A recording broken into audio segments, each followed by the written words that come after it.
सोचिए, एक ऐसा शहर जो पूरा का पूरा सोने और जवाहरात से बना हो, और फिर एक ही दिन में समंदर की गहराइयों में खो जाए।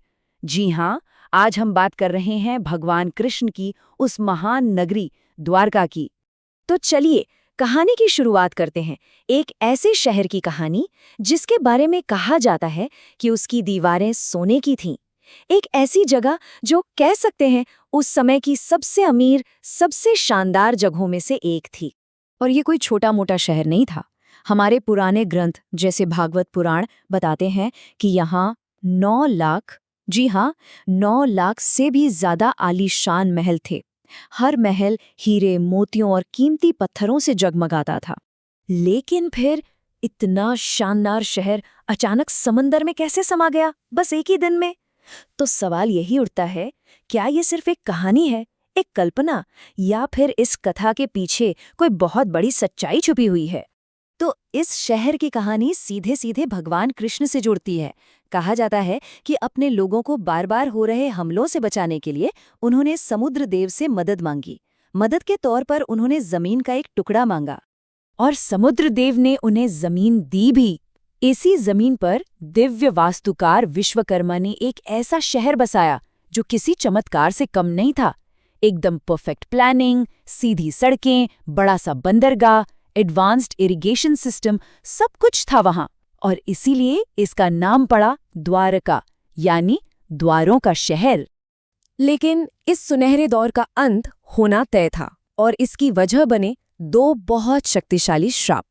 ये वो श्राप थे जिन्होंने द्वारका के विनाश की कहानी पहले ही लिख दी थी। और हुआ भी बिल्कुल वैसा ही। वो श्राप सच साबित हुए। यादव वंश आपसी लड़ाई में ही खत्म हो गया।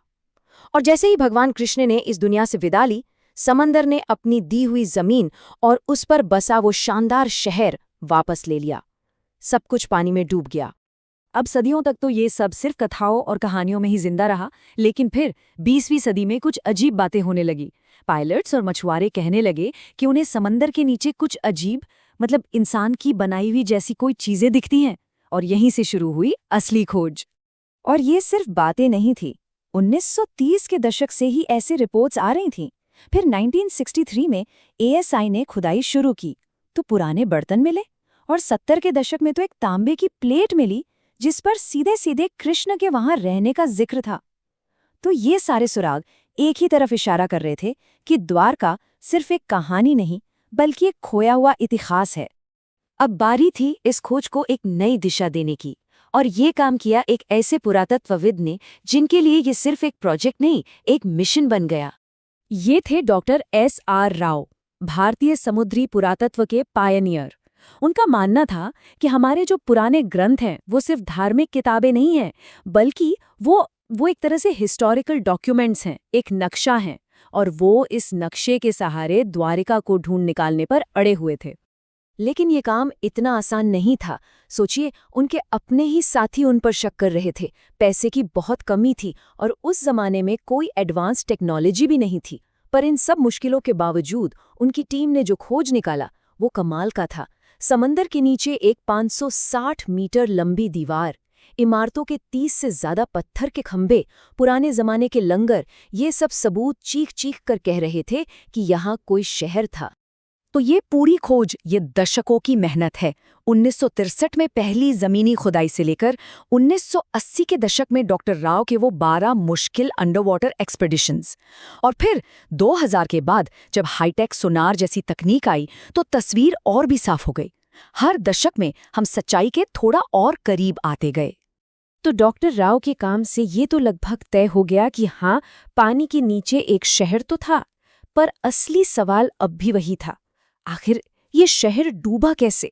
और फिर जब 21वीं सदी में मॉडर्न टेक्नोलॉजी जैसे सोनार मैपिंग और कार्बन डेटिंग का इस्तेमाल हुआ तो कुछ ऐसा पता चला जिसने सबको हैरान कर दिया। यहाँ मिली कुछ चीजें 9000 साल पुरानी थीं, मतलब हड़प्पा सभ्यता से भी पुरानी। ये तो इतिहास को ही बदलने वाली बात थी।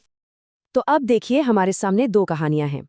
एक है पौराणिक कथा जो दिव्य श्राप और एक युग के अंत की बात करती है, और दूसरी है साइंस जो कहती है कि उस समय समुद्र का स्तर बहुत तेजी से बढ़ा था, शायद कोई सुनामी आई हो। और सबसे मजेदार बात क्या है, दोनों कहानियों का अंत एक ही है, एक महान शहर का अचानक एक ही झटके में पानी में डूब जाना।